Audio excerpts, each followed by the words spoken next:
Сега ќе продолжам со делот за актуализација на истражувачката сторија по нејзиното објавување, бидејќи претпоставувам дека сите новинари и истражувачи за некој месец ќе треба да објават нешто во печатените медиуми, на телевизија или не знам на некој интернет портал. И најчесто се соочуваме со одредени проблеми кои што нели посвестно стануваме свесни за нив. Така што ќе започнам нели со делот за објавувањето на истражувачката сторија. Ние имаме, особено новинарите и истражувачи имаат, така да речам, големи очекувања пред самата содржина да излезе во медиумите, во однос на, да речеме, доколку третираме одредена општина, одредена компанија или државна институција, дека они ќе преземат одговорност во однос на негативната состојба која што сме истражиле или ќе преземат одредена мерка со цел за решавање на таа состојба. Понатаму очекуваме одредена доза на почит од страна на општата јавност во однос на тоа што сме го презентирале. Очекуваме темата која што сме работале да биде издебатирана од страна на експертите со цел да се најде одредено решение во однос на проблемот кој што сме го истражувале. Исто така, она што го очекуваме од нашите истражувачки истории е адекватно вреднување, нели, на нас како новинари и истражувачи. Предпоставам дека дел од истражувачките истории кои што ќе ги објавите, очекувате дека можеби ќе се квалификуваат за некоја награда и ќе добијат одредена награда, што е нели после неколку месечна работа и очекувано во секој случај како новинари. Но она што го добиваме како реалност во Македонија денеска, по објавувањето на истражувачките истории, најчесто државните институции, општините нели или моќниците, во нели најдобар случај, така да речем, за нас новинарите, се соочуваме со севкупен молк во однос на тоа што сме го истражувале.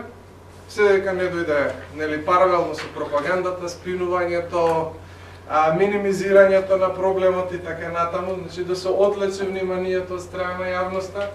Понатаму, доколку ја преминала перцепцијата на граѓаните, тогаш, мислам, темата која што сме истражувале, тогаш нели пропагандата, односно институциите кои што ја креираат неа, или се соочуваме со говор на омраза, директно насочен кон новинарите или пак кон изворите кои што нели се искористени во историите. Нели кажав, некои од најатрактивните, така да наречам, пропагандни алатки или минимизирање на содржината или обид за пренасочување на јавноста кон одредени други теми кои што се поволни нели за институцијата која што е подложна на истражување, а за жал во голем број на случаи се соочуваме со закани од казна и со судски прогон. Понатаму, нели, во однос на јавноста, доста често добиваме, нели, истражувачките истории остануваат заборавени или пак во одредени случаи за жал постои незаинтересираност помеѓу граѓаните во однос на истражувачкото новинарство, што повторно е резултат, да речеме, на пропагандната дејност на центрите на моќ.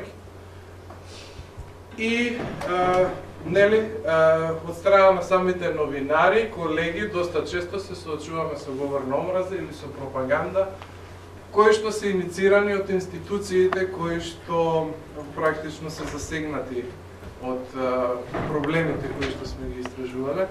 Како резултат на сето ова, голем број на, за жал, голем број на истражувачки истории завршуваат без посакуваниот епилог од страна на новинарите. Така што се одлучив да е денеска да говорам за неколку настани кои што би можеле да се организираат откако ќе се објават самите истражувачки истории, кои што би можеле да бидат материјал за организација на вакви настани со цел повторно се актуализира самата тема која што сме истражувале. Едноставно истражувачката историја да не заврши во ветар. Првата опција е она што во развиените земји поприлично граѓанските активисти го користат е документарниот театар, кој што за жал воопшто не е застапен кај нас во Македонија, барем во моментов. Документарниот театар е театарски перформанс, но заснуван на факти. Тоа значи транскрипти од истражувачки истории, интервјуа кои што ги снимиле новинари, понатаму историски списи, истражувачки исклучителни фотографии или видео снимки во однос на одреден настан, понатаму владини документи, судски процеси и така натаму. При подготовката на документарната представа, значи може да бидат вклучени професионални режисери или актери, но исто така би можело да бидат вклучени самите новинари, би можело да бидат вклучени протагонистите, например, од истражувачките истории, доколку се разбира не е загрозена нивната безбедност. И по правило документарниот театар, кој што е на некој начин некомерцијален настан и се потребни ниски трошоци за негово реализирање, повеќе желба одошто финансиски средства. Дефиницијата гласи дека документарниот театар е одговор за одредени значајни општествени или политички кризи кои што се случуваат во рамките на некои општества. Како што напоменав, од која причина би организирале една документарна представа, значи по својата дефиниција документарниот театар представува општествено ангажиран настан. Самото сценарио, како што напоменав, би представувало архивиран материјал, како од истражувачки истории, нели кај новинарите истражувачи, така и од интервјуа кои што веќе ги снимеле или одредени податоци со кои што се користеле. И во однос на самиот театарски перформанс, во публиката практично кој што би ја следела таа театарска представа, со сценариото ние би поставиле практично сценариото, играта би била инспирација за поставување на критички прашања кои што се поврзани со темата која што веќе сме ја третирале како истражувачка историја, односно да се испровоцираат промени, граѓанска реакција за промени во рамките на општеството. Сега историјата на документарниот театар, она што можев да го најдам во 20-тите години на 20-тиот век, важен историски период за Германија, значи се појавува документарниот театар од страна на познатите режисери и автори Бертолд Брехт и Ервин Фискатор, вториот нели основач на политичкиот театар, кога всушност поставуваат значајни прашања во рамките на општеството, како што е нели кризата во која што запаѓа Германија, економската криза, понатаму подемот на одредени националистички прашања во рамките на германското општество. Во Советскиот сојуз, за разлика од Германија, всушност документарниот театар се користи од страна на власта за продуцирање на така наречена пропагандистичка улога, содржината на самите представи да биде класната борба или борбата против капитализмот и како такви тие се одигруваат во Советскиот сојуз, додека во Соединетите Американски држави се појавуваат во 30-тите години на 20-тиот век првите документарни представи. Имаме три големи бранови на продуцирање на вакви представи, при што 60-тите години на 20-тиот век се сметат како најплоден период за изработка за самиот документарен театар во Соединетите Американски држави. Тогаш е Виетнамската војна, тогаш се поставуваат значајни прашања поврзани со одредени групи од американското општество и нивните човекови права, понатаму прашањето за надминувањето на економската нееднаквост во рамките на американското општество. И сега ова се четирите функции кои што ги поставува литературата, која што го тематизира документарниот театар. Првото е преиспитување на националните и на локалните истории, онака како што нам ни ги сервираат, односно ние како што ги познаваме. Понатаму документарниот театар треба да ги поддржи маргинализираните групи во рамките на одредена заедница, да изврши истрага, своевидна истрага на значајни прашања, општествени прашања, значајни теми или настани кои што се случиле во блиското минато или кои што се актуелни денес.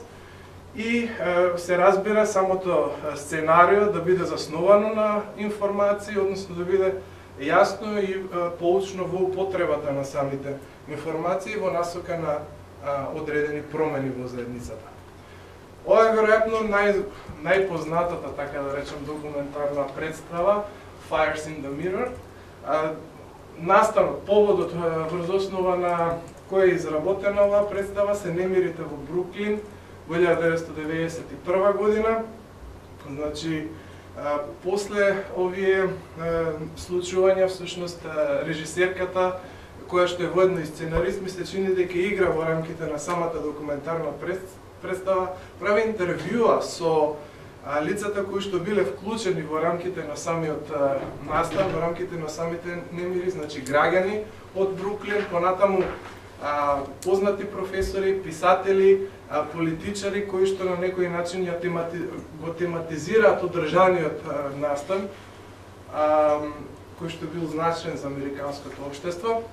Исто така, втора значајна документарна представа, нели е The Laramie Project, се работи за киднапирање и убиство на студентот Метју Шепард во државата Вајоминг, во едно мало градче, кој што бил хомосексуалец и се смета дека тоа е причината за неговото убиство.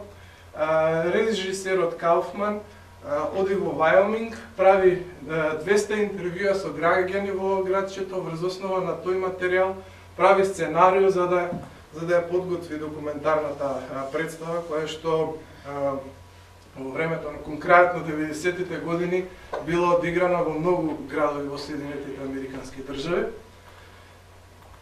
И она што пред да поменам за делот на улогата на новинарите во документарниот театар, сметам дека постојат многу теми во македонското општество кои што би можеле да се актуализираат со помош на документарни представи, како што е Скопје 2014, кај што веќе имаме едно море на истражувачки истории, на интервјуа, на сведоци на сето тоа што се случувало и би бил извонреден дополнителен настан кој што би актуализирал оваа тема. Сега во Соединетите Американски држави постојат документарни представи кои што ги прават новинари од врвните американски медиуми, како што е Лоренс Рајт, добитник на Пулицеровата награда од списанието Нью Йоркер во 2014 година. Он има подготвено представата Кемп Дейвид, значи се работи за мировниот договор помеѓу Израел и Египет, склучен 78 година со посредство на председателот Џими Картер во Кемп Дейвид и нели по овој мировен договор Израел и Египет практично ги нормализираат своите односи. Египет го добива Синајскиот полуостров назад и Египет всушност постанува првата арапска земја која што го признава Израел како држава. Лоренс Рајт по подготовката на оваа театарска представа има изјавено, значи се стапа се од помислата дека можете да ги споите новинарството и театарот во едно. Не сум знаел дека тоа е возможно. Исто така уште една новинарка, Алисон Енџел, ја има подготвено представата The Guys во така да речеме ја тематизира темата на 9/11 и исто така и он од нејзе извадив еден параграф од весниците. Значи пишувањето сценарио за документарна представа не е ништо поразлично од работењето во весник. Во Македонија досега колку што можев да пребарам на интернет подготвени документарни представи немало, освен некоја иницијатива која што е најдов во Битола, но таа не ги тангирала значи, самите новинари, туку станува збор за сами театарски режисери, кои што по својата професија на некој начин се одлучиле да се насочат, да го насочат своето творештво во тој правец. Има некој канал нешто на YouTube кај што може да се видат како изгледат овие некакви снимки? Да, може да се најде нешто. Повторно ќе кажам, бидејќи се работи за некомерцијализирани настани, бројот на материјали кои што може да се најде сепак е помал. Нели, значи, доколку многу покористен, така да речем, производ, денеска е документарниот филм, одошто документарниот театар, но за документарен филм, за да третираме одредена тема, нас не се потребни технологија и целкада, практично луѓе кои што би можеле нели сето тоа да го сработат, за разлика од документарниот театар, за кој што ни е потребен простор, да речеме, во одреден град, и се разбира претходна подготовка на сценариото, нели, кое што би представувало најтежок дел во целиот, во организацијата на целиот тој настан, но може да се најде, ми се чини за Fires in the Mirror, може да се најде на YouTube, јас гледав. Да. Понатаму би се насочил кон втор настан кој што би можел да се организира по објавувањето на истражувачките истории, кој што би можел да ги актуализира нив повторно. Тоа е изложбата на отворено или Open Air Exhibition, нешто што е последниве години извонредно актуелно, дури и во земјите од регионот, така и нас, за жал, можам да кажам дека го немаме.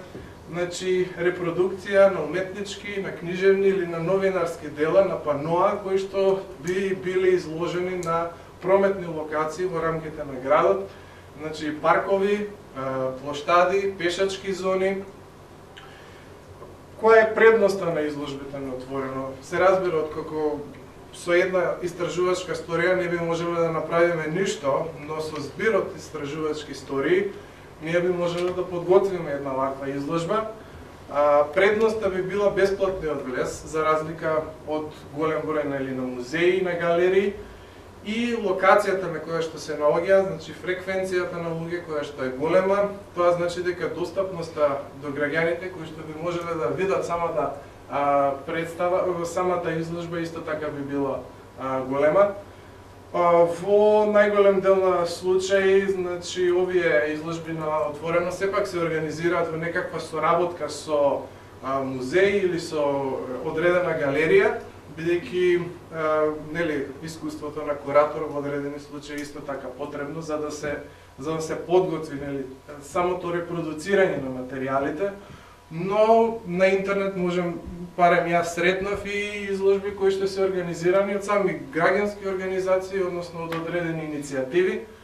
Самите паноа всушност би биле комбинација на текст со фотографии од самите истражувачки истории кои што може да се искористат за реактуализација на темата и кои се предностите, исто како кај документарниот театар. Најпрво трошоците се ниски. За организирање на самата изложба на отворено потребна би била дозвола од локалната самоуправа. Единствено нешто што би се издвоило како трошок би биле нели оние финансии за изработка на пановата, за активностите поврзани со репродукција. Изложбата на отворено генерално земено, значи подолг временски период може да биде нели поставена на отворен простор и се разбира, кажав, достапноста до обичните граѓани, до луѓето од самите градови. Во развиените земји, како што е Германија, тоа го вклучи во користената литература, веќе има јасни правила како би можело да се организира една изложба на отворено, односно кои се одговорностите на самиот организатор во секоја фаза од реализацијата, особено кога самата изложба е поставена на плоштад или во парк, така што тоа е нешто кое што би можел да го споменам, а кое што е како некоја форма на слабост во споредба со третиот настан кој што би сакал пред да продолжам, нешто што го фотографирав, да речеме, во Љубљана. Тамошниот градоначалник Зоран Јанковиќ, ова е Словенска цеста, нели главната улица во Љубљана, која што денес општината се одлучи практично, не денес, тоест во минатите години, но денес е веќе реализирана, се одлучи да ја претвори во пешачка зона, нешто што е актуелно нели во градови како Виена и така натаму, нели? Но пред да го направи тоа Зоран Јанковиќ и практично покрај вклучувањето на јавноста за време на и на професионалците за време на подготовката на проектната документација, откако се избра архитектите кои што ќе го подготват идниот изглед за изложбата, значи градоначалникот на Љубљана се одлучи да постави еден ваков контейнер за бродски транспорт и целокупната документација да ја изложи на Словенска цеста со цел граѓаните во текот на неколку месеци да се запознаат со тоа како ќе изгледа нивниот град и како е донесен, како е практично се одвивала самата постапка за донесување на одлуката. Нешто што може да не асоцира како сосема спротивен случај од она што го имавме во Скопје 2014 кај нас. И ова исто така Берлин, значи ми се чини дека беа 10 години по падот на Берлинскиот зид и распадот на Источниот блок, изложба на отворено на плоштад со одредени паноа, текст и фотографии кои што третираат одредена значајна тематика со како одбележување на самиот настан кој што е важен за овие делови од Европа. Третата опција која што исто така би ја споменал за партите прикинав, само ќе ми поби избега мислата за тоа. Писарев, не знам дали знаете, има мобилна, вакви прави мобилни галерии или не знам како би вика, и они имаат контейнер направено, голем е доволно, и одат по градови и ги изложуваат. Вака исто кои имаат нешто документаристика и они се занимаваат нешто исто е околу архитектура, ама знам дека има таква мобилна единица која што може да се користи за. Да, и во паркот на франкофонијата ми се чини дека е исто така. Ама има уште една работа, ако некаде да поминувате, например, низ постапка на добивање дозволи така за јавен простор, секогаш постои опција, ние знам со делегација така направивме за она партнер резерви форум со проектите кога ги промовиравме во Сити Мол и таму се договараш практично само со управувачите на Сити Мол. Истото беше предложено, не знам, за на аеродром, например, таму се договараш само со управа на аеродром, не поминуваш низ локална власт или така. Кога се работи за приватен ентитет, само која е нешто по-сензитивно, повторно треба да внимаваш дека пред јавноста не можеш сите експлицитни ставови да речеме да ги изнесеш, ама тоа е многу поедноставно вака за договор.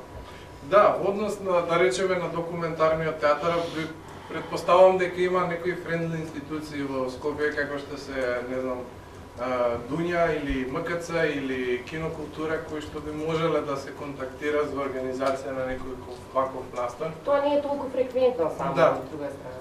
Да, но во однос на втората изложба на отворено ќе се слагал само секој случај, значи многу поголем број на лица би можела да дојдат и да го видат изложеното. Она што би го кажал како трета опција би било панел дискусија паралелно со одредена галериска изложба на она што е подготвено во рамките на еден проект. Мојот пример кој што го наведов, тоа е експертска дебата на одредената тема која што е веќе истражувана, во која што би можел да биде вклучен и самиот новинар истражувач како една панелка која што би можела да биде организирана за време, не знам, на отворањето на изложбата или во текот, да бидат организирани во текот на изложбата неколку вакви панел дискусии. Се разбира, повторно, истражувачките истории, фотографиите и текстовите би биле репродуцирани за да бидат изложени во тој внатрешен простор. Ова е извонредно актуелно првенствено за доколку сакаме да допреме повеќе до стручната јавност. Исто така би било извонредно актуелно бидејќи медиуми во доста голем број на случаи доаѓаат на вакви настани, бидејќи се отвара јавна расправа, имаат материјал кој што можат и од самата панел дискусија да го извлечат за да направат сторија. И со самото тоа, значи, всушност темата која што ни во рамките на истражувачката сторија повторно се реактуализира. Ова се разбира важи во случаите кога не сме задоволни со она што сме го добиле како позитивен фидбек, она што кажав на почетокот, доколку има молк на институциите или доколку проблемот кој што сме го истражувале не е практично не е до крај разрешен.